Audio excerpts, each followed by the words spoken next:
2-3 سال قبل میں جی ٹی روڈ پر سفر کر رہا تھا کہ نماز عصر کا ٹائم ہو گیا.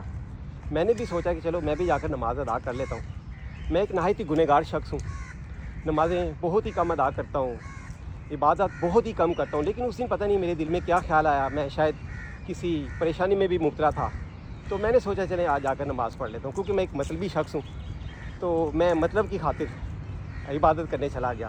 مسجد میں جا کے نماز پڑھنے کی غرض سے جو ہی میں اندر انٹر ہوا, میں نے وضو کیا اور پہلی رکعت ہی میں نے جوائن کر لی. میرے ساتھ ایک بزرگ کھڑے ہوئے تھے, ان کے ساتھ بھی ایک شخص تھا. جو ہی نماز ختم ہوئی تو وہ جو بزرگ تھے انہوں نے اپنے ساتھ کھڑے ہوئے شخص کو برا بھلا کہنا شروع کر دیا.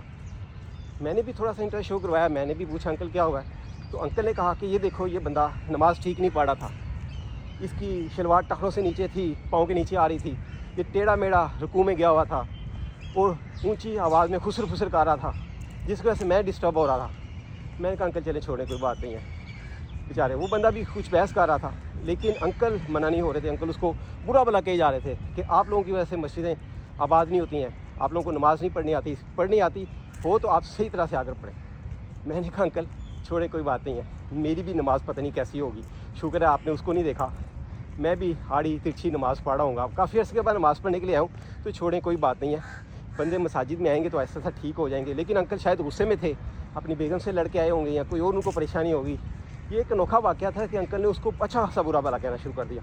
میں نے بھی تھوڑی سی کوشش کی, لیکن انکل بھی مجھے بھی برا بھلا کہنے لگ گئے. میں نے ادھر سے نکلے میں عافیہ جانے کہ یہ نہ ہو کہ تھوڑی دیر کے بعد انکل میری بھی نماز کو نل اینڈ وائڈ قرار دے رہے ہیں. میں کم سے کم اس خوش فہمی میں مبتلا رہوں کہ اتنے عرصے کے بعد میں نماز پڑھنے کے لیے آیا ہوں, ایک شاید مطلب کی خاطر نماز پڑھنے کے لیے آ گیا ہوں.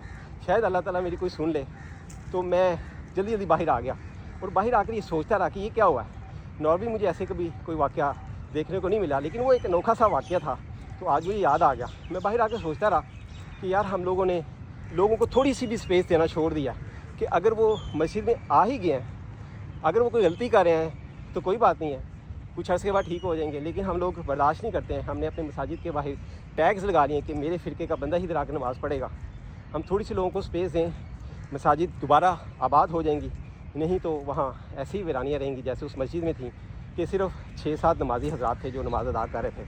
ہم لوگ لوگوں کو آنے دیں, وہ ہاتھ چھوڑ کر, ہاتھ باندھ کر, ٹخنوں سے شلوار نیچے اوپر کر کے, جیسے بھی میری طرح اپنی ٹوٹی پھوٹی نماز عبادت کر رہے ہیں, تو وقت کے ساتھ شاید ٹھیک ہو جائیں. آپ ان کو کرنے دیں. میں اس کے بارے میں ایک شعر کہنا چاہوں گا کہ نہ جانے کب سے ہمیں یہ بیماری ہو گئی کہ مساجد رب کی ہماری ہو گئی.